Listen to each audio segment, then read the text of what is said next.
I gotta let my screen kick in now to focus. There we go. All right, we're back. We're live on the panel today. Just myself and Lando. How you doing, buddy?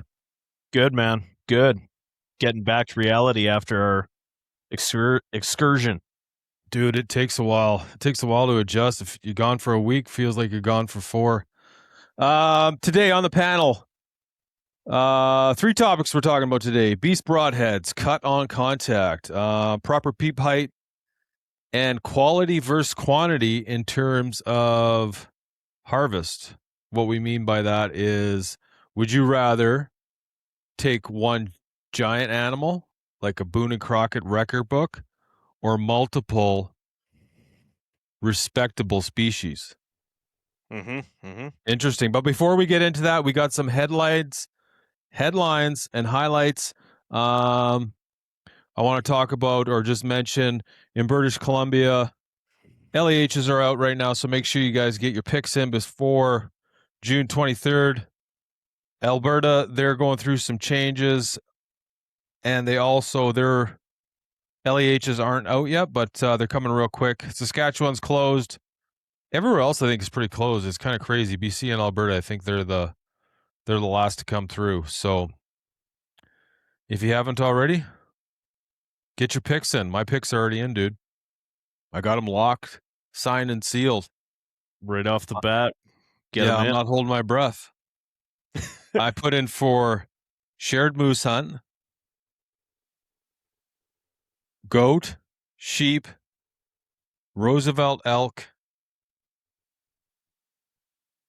and that's it. And I put my kids in for youth mule deer, sheep, goat, antlerless elk, and a shared moose with their grandpa. Do you guys got caribou as well? We do have caribou draw. I didn't put in for caribou this year. I got that caribou draw last year.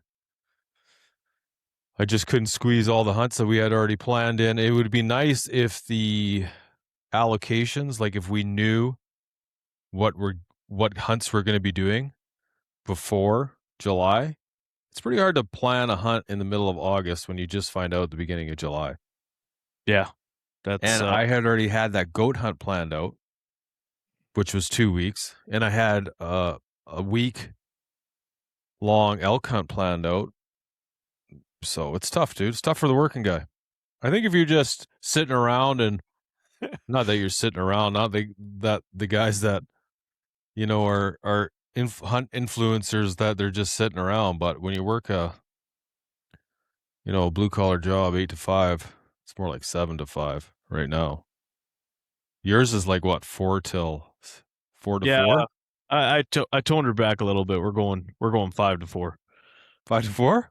5 to 4. Taking her easy. That's a shift for sure. Some headlines out there regarding spring bear. Big shout out to Hunt Sources, Jake Lowen. He got a nice color phase bear over on his Instagram. You can check that out. We'll put the links up. That's his first bear, so he's pretty pumped about it. Beautiful bear. Wyatt got his first bow kill. He shot a tank that Lando and we were part of that, obviously. Muck was there. So awesome. That was a great bear. That whole hunt, that was just epic how it worked out. Yeah, great stuff. So you want to go check out my Instagram? I got a picture of that bear up there. There'll be a couple more to come. And we have got some kind of cool highlights of that hunt, that film. It's not really a film. It's we got some video, some cool footage though. Yeah. So very, very awesome. Like, I don't know. It's funny, great. Some of it. And like, I don't know, the whole Wyatt's bear, your bear. Yeah, I'm laughing already thinking about some of the footage. But yeah, it was great. Yeah, just a little teaser. So Landon and we watched the footage a day or two after we were going through the camera footage of my bear that I killed.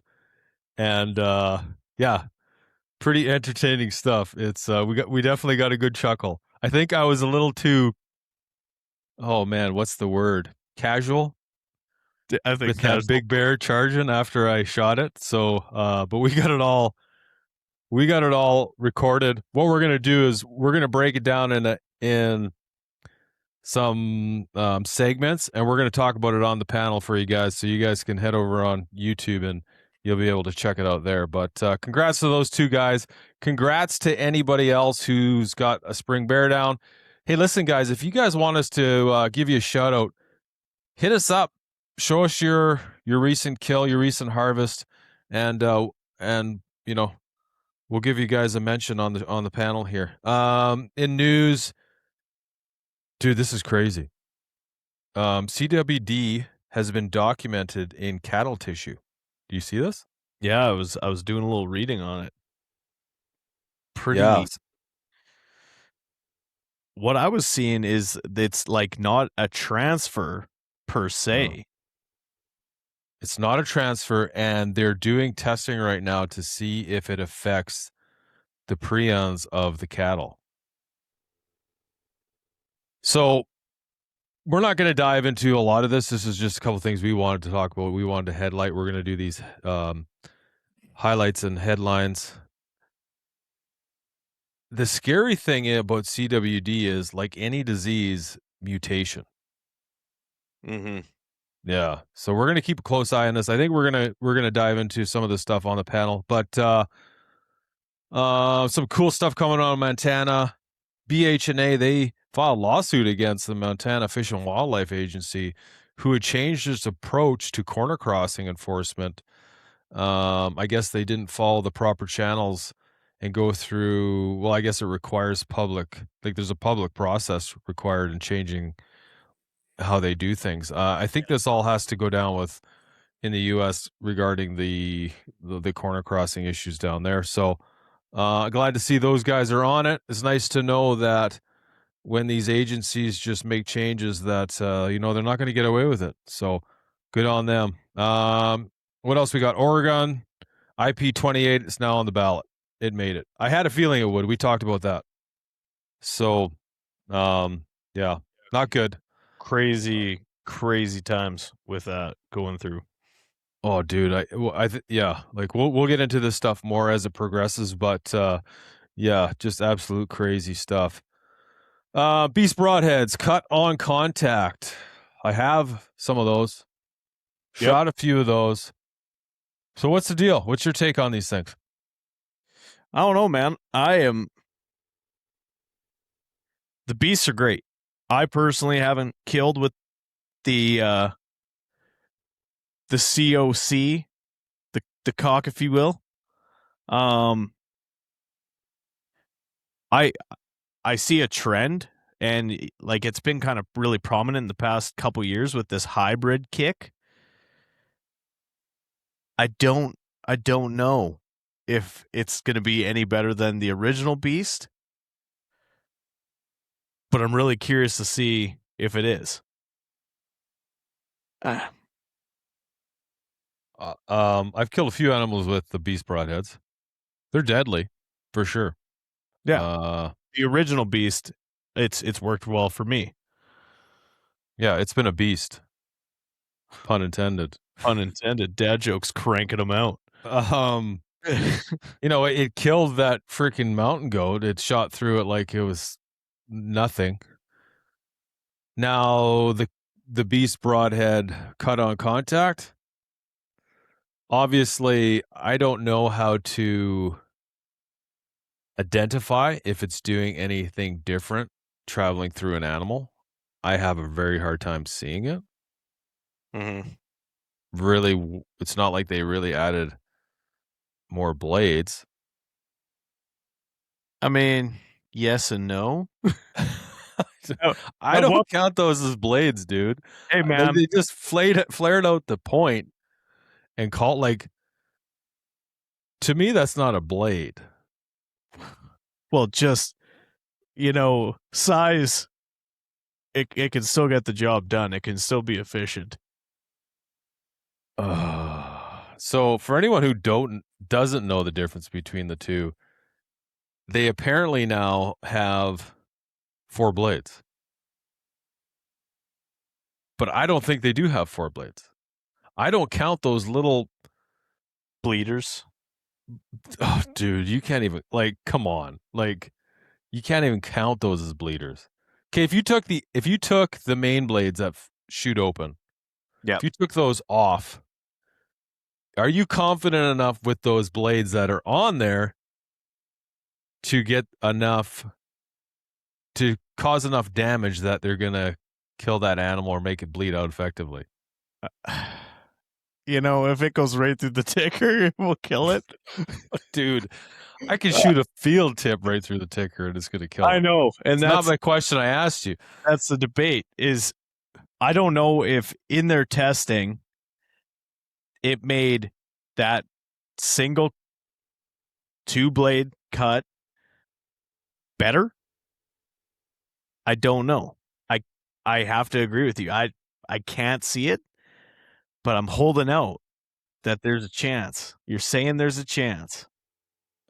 Dude.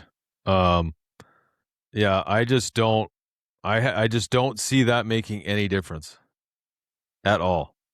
I think I really do like the Beast Broadhead. I'm a fan of the damage they do. Mm-hmm. Now, I don't necessarily like the premature deployment on the Beast Broadhead. Real world problem. That is a real world problem. Now, I haven't had that on the cut on contact. I have a set of these. I should almost go grab them, but man, the bleeder is so small. Like if I'm shooting this broadhead without the main blades on it, no, it's not going to do it for me. Yeah. Well, looking at this, like I don't have them on hand in front of me. Okay. Yeah. But and they are $134 for a 3-pack. Canadian. I'm on the Beast Broadhead website right now. Does it convert automatically? I hope so. But I don't think that cut on contact bleeder, looking at it directly in the picture, I don't think that, man, it's not much thicker than your arrow diameter of the ferrule. No, dude, it's not much thicker than the thickest part of the broadhead. That's what I'm saying. It's not like a blade that sticks out. It's not even like it's a half-inch diameter blade on either side or a 1/4 inch. Mm-hmm. I do like that the tip looks to be replaceable. It definitely is replaceable. Now, that being said,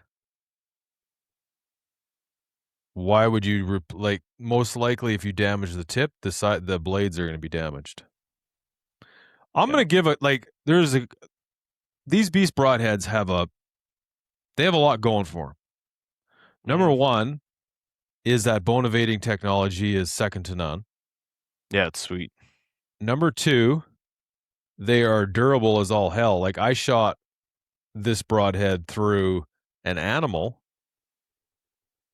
and it's stuck in the ground on the other side, hit rocks, branches, and everything. I closed the blades and was ready to use it again. And I probably will use it again. Still sharp. Not crazy sharp, but still sharp. Like they'll kill. Mm-hmm. It will kill. It's sharper than a lot of broadheads out of the package. Still, yes. One thing I didn't notice with the new cut on contact, I haven't had, and I've been testing them, like jamming them into my quiver, and that's usually when I find you get the most premature deployment is when they're rattling around and you push them up tighter into your quiver. I hadn't got any with these ones. Well, and I'm kind of pissed that you brought that up because that was my next point. With this ferrule change, like they redesigned the complete ferrule to this titanium base, and I believe in the reading I've been doing, they changed the detents on the blades as well. So maybe with the cut on contact, they were also addressing the premature deployment. So we've talked about the premature deployment a lot. I find it really hard to believe that we're the only dudes experiencing this. Can't be. No, we just can't be. We can't be the only schmucks out there. I mean, we're the biggest schmucks out there, but we can't be the only ones. Yeah. Please comment below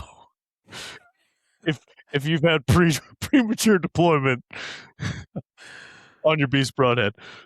No, I mean, yeah. I don't know. I don't know. I think obviously they sold out. Of course. Because now they're saying pre-order only. Pre-order now. I don't know, dude. New and trending. There you go. The Trump broadhead. Yeah, they have the Trump ones too. Do you still think that they're on board with these Trump broadheads, knowing what's There's been some questionable moves been made. All the moves by Trump some of them are suspect, but I mean, I don't follow American politics that much. I think, contrary to what some believe, American politics, other than like the tariffs, kind of having an impact on what goes on in Canada. And I think in certain industries it does more than others, but it doesn't really play much difference. It doesn't really have a huge impact. The biggest impact on what happens to us in our economy is our schmuck of a prime minister, past and present. Yeah. We've had a tough go. Yeah. But I don't know. The Beast Broadhead, I think it's another good product. So a 3-pack of the Beast Broadheads on Lancaster is only $94. So that must have been Canadian. So $134 Canadian for a 3-pack. You say that like it's okay. Yeah, like it's okay. Well, that's still, by the time it gets to your door, over $50 a broadhead. That being said, if you don't lose the thing, you probably can shoot 3 animals with this broadhead. I mean, with high quality, and if you divide it by 3, it's actually only $50 for 3. If you don't hit a rock, lose it. Smash any. Well, even the bone, pretty good on bone. What happened with the one that zipped through your mountain goat? It's still up there. We're gonna go look for it this spring or this August. That's why we're going up there. Just Hail Mary down Dude, to the that thing shot off the side of a mountain. I wasn't going down to look for it. Yeah. Somebody's gonna come across an arrow, a victory arrow, with a hunt source wrap on it 100 years from now or 200 years from now, and they're gonna have a beast broadhead on there and be, look at that. This old relic. Still good too. Still sharp. Shave sharp. Still sharp. Yeah.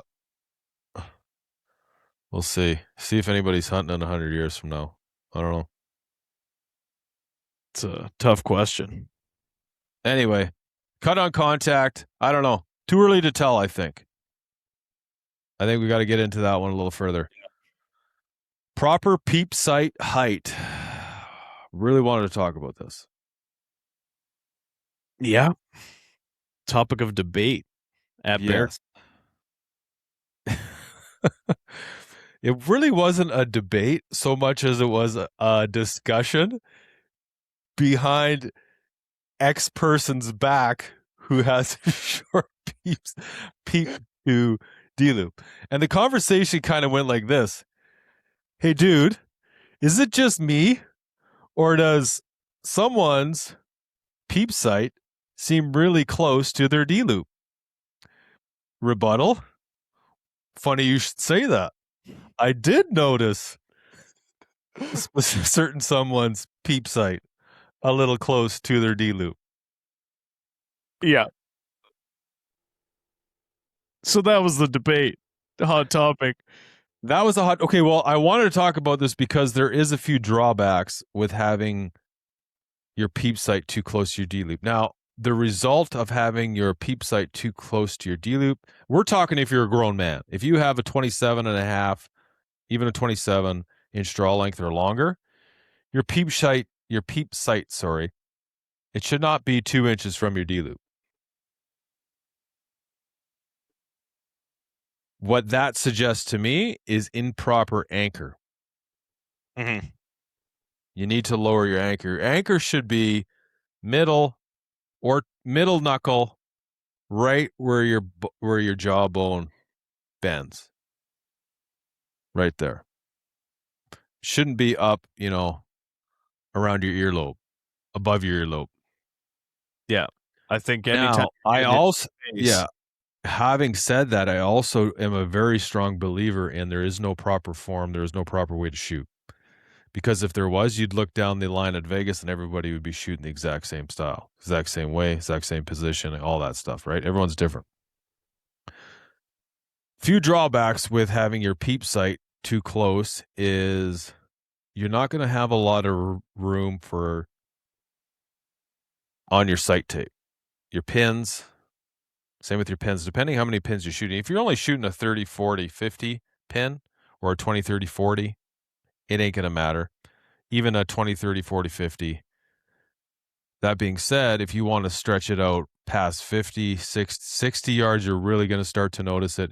You're probably not going to have a 70 pin, depending on your poundage, your draw length, and your arrow weight.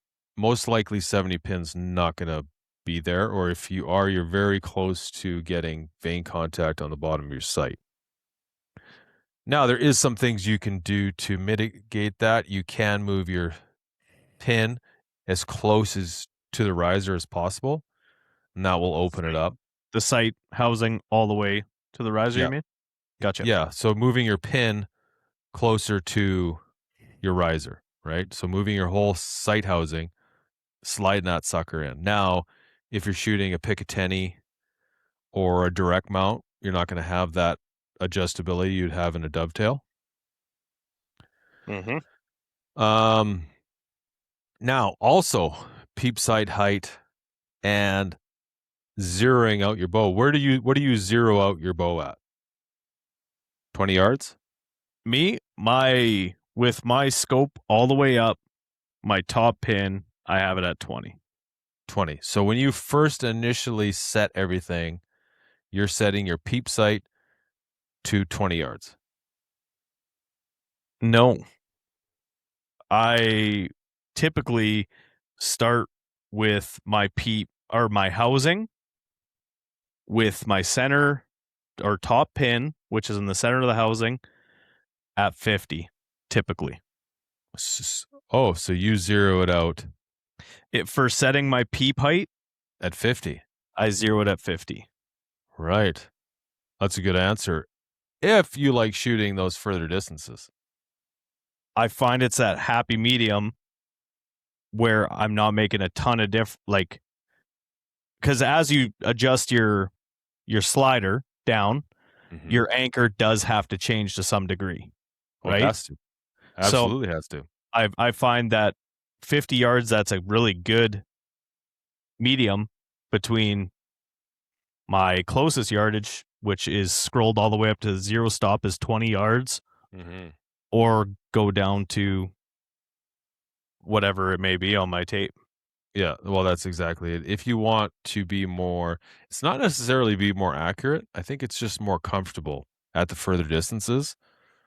Then you should zero it out at around that 50 yard. So figure out your pin, get it to 50 yards, and then adjust your peep sight so it lines up perfectly at that sight housing. Only if you have an adjustable, like if you have a slider. If you have a fixed housing, you're shooting fixed pins, not a fixed pin slider, a fixed pin. It doesn't make any difference, right? Sight it in where it's the most comfortable. I feel adjust your pins in the housing. Like for guys that are running a fixed pin or fixed housing sight, I always, like, before moving to sliders years ago, I would just close my eyes, Open anchor. them. Yep. Get it in there, anchor, open. If the peep's not there, adjust it, do it again, because that's Yeah. naturally what you're doing, right? So, You must have been listening to some episodes of Knock Talk and heard that discussion. yeah, I'm pretty new to archery. I like it a lot. Yeah, no, that's just That's the best way to do it. That's the way I tell everyone if you're shooting fixed, just close your eyes and let me adjust it for you. Wherever you open, get your anchor, find your most comfortable spot. Should be low, should be right around that jawline, your middle knuckle. It all depends too what kind of release you're shooting. And definitely if you're switching your release, you should be switching your anchor, and your peep height's going to change.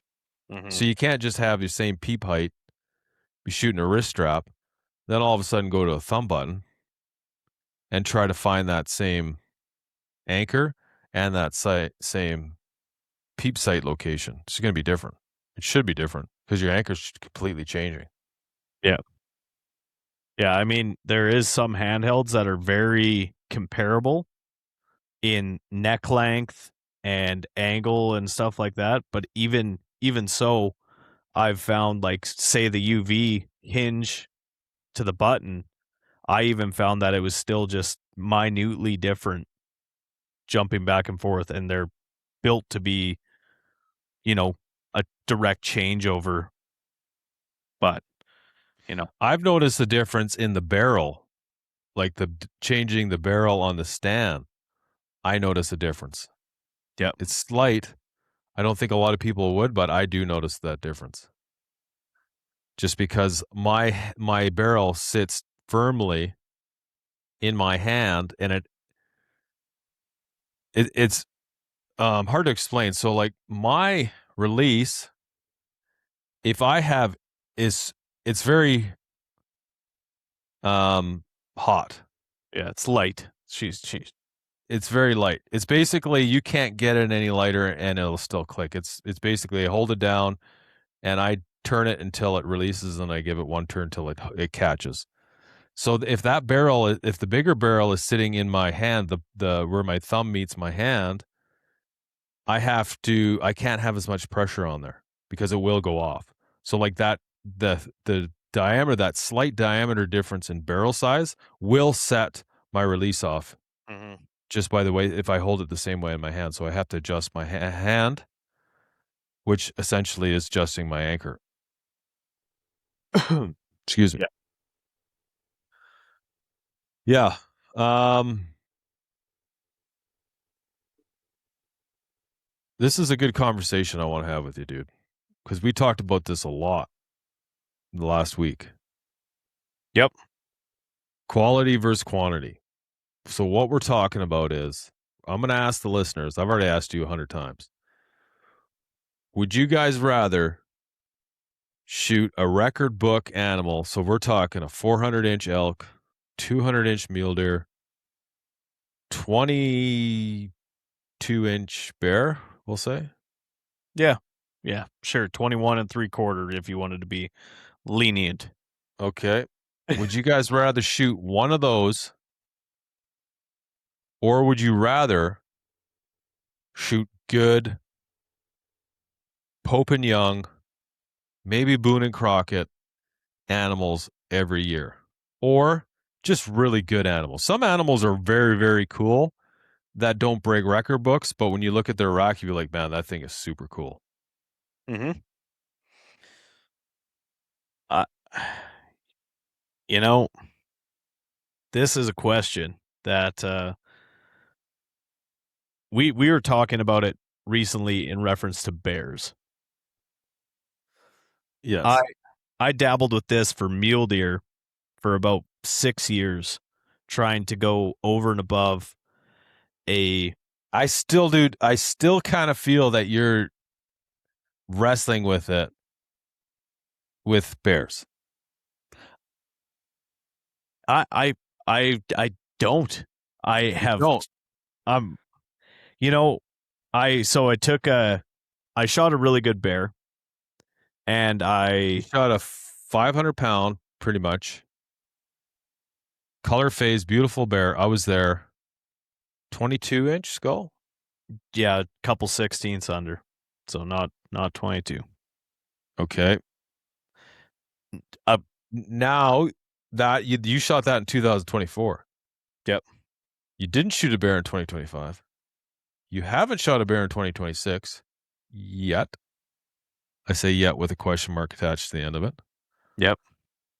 What are you waiting for? Well, I just finished a week hunting, and We were up there for a week, yes. And Wyatt shot a great bear. First night we were there, hour and a half of being in Manitoba. Wyatt lays the smackdown on a frickin' old, really old, very awesome, very great, like super proud of that kid. Nailed it. Like perfect shot. Everything went down like awesome. He hammered it. Hour and a half, we're in the stand, and he hits it. The next night, him and I are sitting together. You and Muck are sitting at a different stand. and I was hunting. That's true. You were hunting. You didn't shoot anything, though. You were hunting. And then the next morning, we sat in the stand, and a 300, maybe 350-pound sow walks into the bait, and we're like, "Oh, that's a big mama." Yeah, big And girl. like, very, like, if anybody shot that bear, I'd be like, "That's a good bear." Yep. Yeah, Like, she's massive. Yep, Like 100%. Biggest head I've seen on a sow. So big, you have to sex it at the bait. It's so big. You couldn't tell. Like if somebody was in the field, like spot and stalk that bear, they would shoot that bear dead on his feet. Oh, 100%. I think one of the first things that after that evening finished, I said to you, like at a guided bait, like if an outfitter and you had hunters in there and they shot that sow, I mean, how could you wrong them? There's no cubs, and it's just a giant bear. That bear is huge. So that bear walks in, and we had to basically, we're like, the funny thing is we have history with that bear. We knew that bear had been around the previous couple of years. That's why we call her Widowmaker, because she's gotten other bears killed. That night, we're sitting at the stand. All of a sudden, a big bear comes from behind us and walks right underneath our feet. Looking above, looking down very slowly, we instantly thought it was the bear from the morning. mm-hmm. It gets to the bait. All of a sudden, we look at each other and we're like, that bear's got a lot bigger head than that bear this morning. That bear's a little bit bigger. So I end up shooting that bear. This is only Monday night. Tuesday, Wednesday, Thursday, Friday left. We sat we didn't get done with my bear till 2 a.m, so we didn't hunt that morning. We hunted the following night. I wanted you to shoot that bear that walked in. Well, so that's why I don't want to get into the story too detailed of that hunt. We're going to go through that with a bunch of the clips that we have from that hunt because it's absolutely nothing short of sensational. Did we get some footage of the bear that walked in on Tuesday night that I was trying to talk you into shooting? I don't think so. Okay, we could tell this part. So we're sitting at the bait. We haven't seen a thing. And a 90-pound bear walked in, and we were expecting to see his mother walking in behind it, but it never happened. And I was trying to convince Lando to shoot that bear. Yeah. And I was giving him a hard time. I was like, dude, I told you, you're a trophy hunter. You're a freaking trophy hunter, dude. If you're not a trophy hunter, you'd shoot that bear.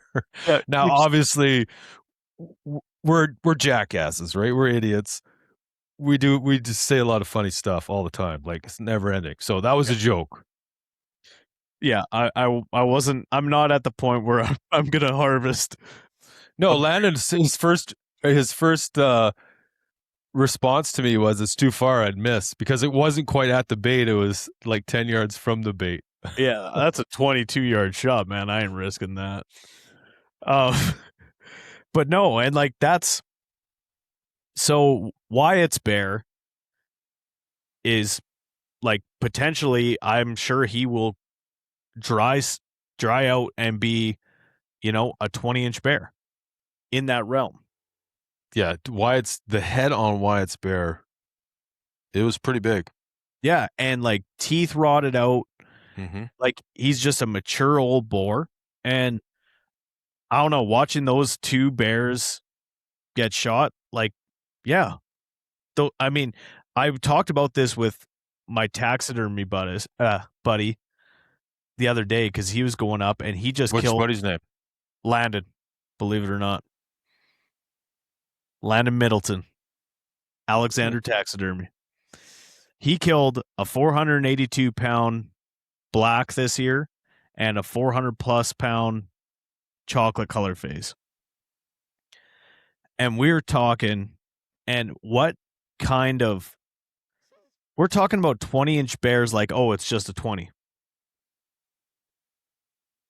And we kind of like, we're sitting there and we're like, what is wrong with this picture? We're talking about giant bears. Like, it's just nothing, it's, Dude, I get it, because when you and I had this conversation, I thought the whole "I'm not going to shoot a bear because I've already shot a bigger bear" is, for lack of a better word, fucking insane. yeah, it's dumb as shit. I've shot over 200-inch mule deer. I didn't quit hunting mule deer because I want to shoot a bigger one.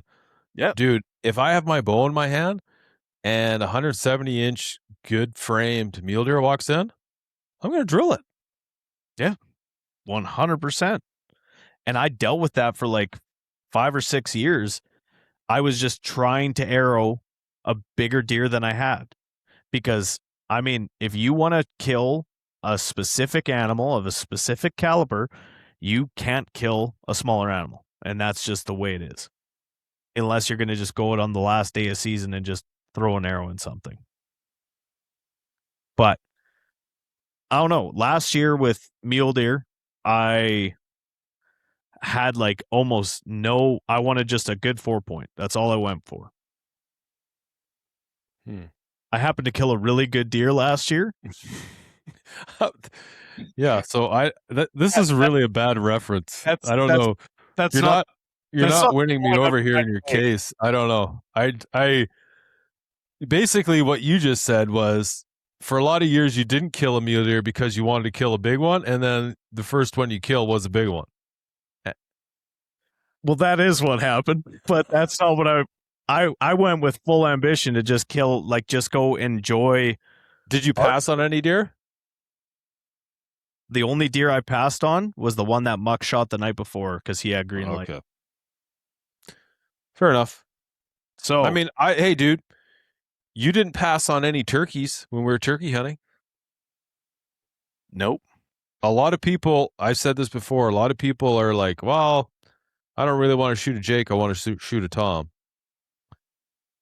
And my reaction to that is, have you ever hunted turkeys? Because when you're cruising all over the goddamn mountainside for a frickin' bird for days, running these things all over, exhausted, tired, and Jake walks out in front of you, you're a better man than me if you don't shoot it. I mean, when you're doing something like we were doing with a group of guys trying to get one guy a turkey, how mad would you guys have been? We call that bird into what, 30 some yards, and I just, no, not big enough. Yeah, well, if I didn't hear that gun go off, mine was gonna. So, yeah. But as far as bears, man, with the quality versus quantity, I'm not saying I'm gonna. And I don't think this is just bears.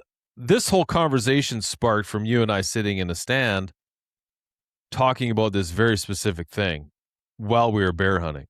Because to me, it's insane to pass on 20-inch bears or even 19.5-inch bears or really good bears just because you've already shot a big one and you want your next one to be bigger.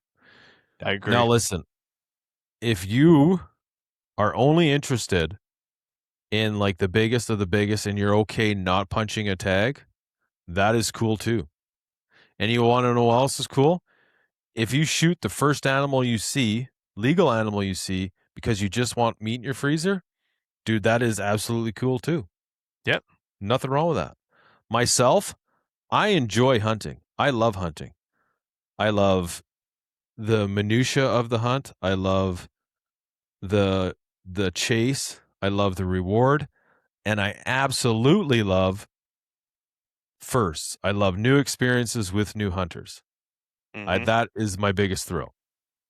Now, you can't really fault someone for having for any whatever they want to do in hunting. If they want to shoot big animals, that's cool. If you want to always shoot a bigger animal, that is absolutely cool. You want to put meat in the freezer, that's great. Personally, I think I would rather shoot a bunch of big animals or just good animals, not necessarily big. Sometimes big doesn't really qualify when you're talking about the hunt, a specific hunt. So I'd rather shoot a good animal every year than hold out for one giant animal. Yep. Have to agree. And, you know, it's not so much that I guess it's been a combination of, you know, the year after I shot a really good bear in the past, I went and I've been a part of a lot of other people's first time hunting over baits, which is cool. I get, like you said with firsts, I get a ton out of that. Well, yeah, absolutely. I mean, last year we took Pete out. That was his first bow kill. Wyatt this year, that was his first bow kill. And I mean, you can see the excitement and just the expression on their face. Like Wyatt was so happy sitting in that tree stand. He had tears in his eyes and he was shocked. Like he had tears of joy. He'd never experienced that before. And he's just 14. He's a national champion in archer. He's won multiple big stage events already as an archer. So it's not like he's never accomplished anything. He's killed deer. He's already killed bears. He's killed a lot of animals. This was the first one with a bow, and it was just really special to him. Those are the moments that I get excited for. And you got to do that with Pete last year. You got to go through that with Wyatt. So I think that speaks. And like, it was really cool that you and Muck were there for that. You know, I know talking to Muck after, he was so excited to be there when that happened. Yeah. He was talking about it before that bear even showed up. He was alluding to, he just was happy to be in that stand at that time with the situation we had. So yeah. Awesome stuff. So this month we got another draw giveaway. What are we giving away this month? We got a marsupial gear no mag bino harness in Coyote Tan. Okay, last month we gave away a Vortex bino harness. This month we're giving away a marsupial gear. We got some boots. We got a bunch of swag. And a bow sight. We got a lot of cool stuff. So listen, if you guys want to get entered to win this stuff, all you have to do is, you're watching us on YouTube. If you're listening to it, go over to YouTube. If you don't want to watch the whole video, don't watch the whole video. Throw a comment in the comments, any topics or questions you have that if they get picked as one of our topics or questions on the panel, your name gets put into a draw.